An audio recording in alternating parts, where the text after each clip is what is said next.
கிறிஸ்து பிறப்பு நாளை சிறப்பிக்க மகிழ்ச்சியோடு காத்திருக்கும் உங்கள் அனைவருக்கும் மகிழ்வான வணக்கங்களையும் வாழ்த்துக்களையும் தெரிவித்துக் கொள்கின்றேன். திருவருகை கால 3ஆம் ஞாயிற்றுக்கிழமையில் அடியெடுத்து வைக்கும் நாம் மகிழ்ச்சி ஞாயிறாக திரு அவை சிறப்பிக்கின்றது. காத்திருப்பின் மத்தியில் மகிழ்ச்சி என்ற செய்தியை இது நமக்கு நினைவூட்டுகின்றது. ஒவ்வொருவரின் வாழ்க்கையிலும் காத்திருப்பு இருக்கின்றது. சில சமயம் காயங்கள் ஆற காத்திருப்பது, மன்னிப்பு பெற காத்திருப்பது, இறைவனின் ஆறுதலுக்காக காத்திருப்பது. அந்த காத்திருப்பில் நம்பிக்கை இருந்தால் அதுவே மகிழ்ச்சியின் விதையாக மாறும். எத்தனை நேரம் நாம் காத்திருக்கின்றோம், ஒரு மாற்றத்திற்காக, ஒரு ஆறுதலுக்காக, ஒரு நபருக்காக. ஆனால் இந்த காத்திருப்பில் மன அமைதியை இழந்துவிடக்கூடாது. காத்திருப்பது ஒரு புனிதமான நேரம். அந்த நேரத்தில் இறைவன் நம் இதயத்தை வடிவமைக்கின்றார், நம்மை தயாரிக்கின்றார், நம்மை வலிமையாக்குகின்றார். மகிழ்ச்சி என்பது ஒரு சத்தமல்ல, மாறாக அது ஒரு நம்பிக்கை. அது இறைவனை நம்பும் இதயத்தின் இனிமை. மகிழ்ச்சி என்பது பிரச்சனை இல்லாத வாழ்க்கை அல்ல, அது இறைவனோடு இருக்கும் நம்பிக்கையான வாழ்க்கை. இன்றைய நற்செய்தியில் யோவான், நான் மெசியா அல்ல, அவருக்காக வழி தயார் செய்பவன் என்று சொன்னார்.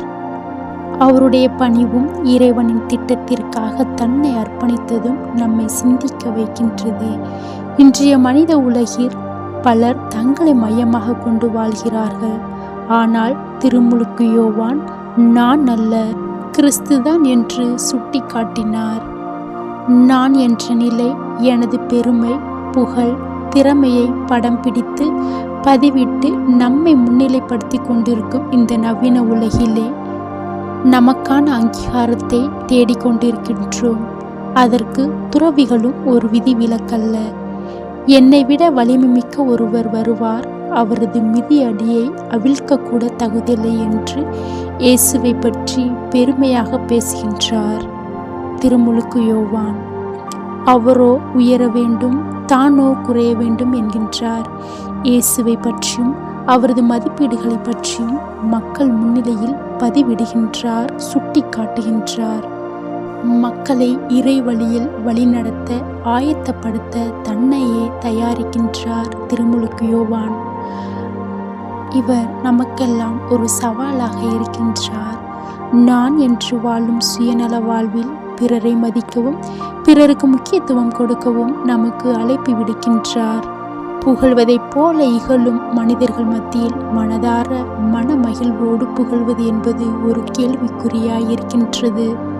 அப்படிப்பட்ட இச்சூழலில் திருமுழுக்கு யோவானை பற்றி இயேசு ஒரு நல்ல மதிப்பீடுகளை, மனப்பாங்கினை வைத்திருக்கின்றார்.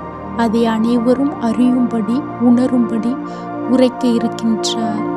இன்று நாம் வாழும் இச்சமுதாயத்தில், நுண்ணறிவு மிகுந்த இக்காலகட்டத்தில் புகழ்தல் என்பது சாத்தியமானதாக இருந்தாலும் பிறரை புகழ நேரம் ஒதுக்குகின்றோமா?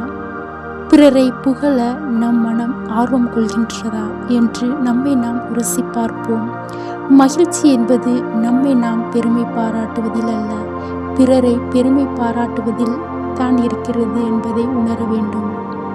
நிஜங்களை புகழ தெரிந்த நிஜ ராணிகளாய் உலா வருவோம் இவ்வுலகிலே. இறைவன் நமக்கு உடனே பதிலளிப்பவர் அல்ல, ஆனால் சரியான நேரத்தில் அருள் அளிப்பவர். திருமுழுக்கு யோவானைப் போல நாமும் அவர் வருகிறார் என்று மகிழ்ச்சியுடன் பறைசாற்ற வேண்டும். இது நமக்கெல்லாம் ஒரு அழைப்பு. நம் பணியும் நம் அன்பும் இறைவனை நோக்கி வழிகாட்டும். பிறர் நம்மை நோக்கி பார்க்கும்போது அவர்கள் இறைவன் இருக்கிறார் என்று உணரட்டும். நான் ஒளி அல்ல, ஆனால் அந்த ஒளிக்காக வழி தயார் செய்பவன். அதேபோல் நாமும் நம் வாழ்க்கையில் இறைவனுக்காக வழியை தயார் செய்ய அழைக்கப்படுகின்றோம். அன்பால், தியாகத்தால், மன்னிப்பால், நம்பிக்கையால். இறைவா, எங்கள் இதயங்களில் உம் மகிழ்ச்சியின் ஒளியை ஏற்றி வையும். நாங்கள் சோர்ந்தாலும் உம் வருகைக்காக நம்பிக்கையுடன் காத்திருக்க உதவி செய்யும். நாங்கள் பயத்திலும் துக்கத்திலும் கூட உம் மகிழ்ச்சியை அனுபவிக்க அருள் புரியும். எங்கள் காத்திருப்பு நம்பிக்கையாகவும், நம்பிக்கை மகிழ்ச்சியாகவும் மாறட்டும்.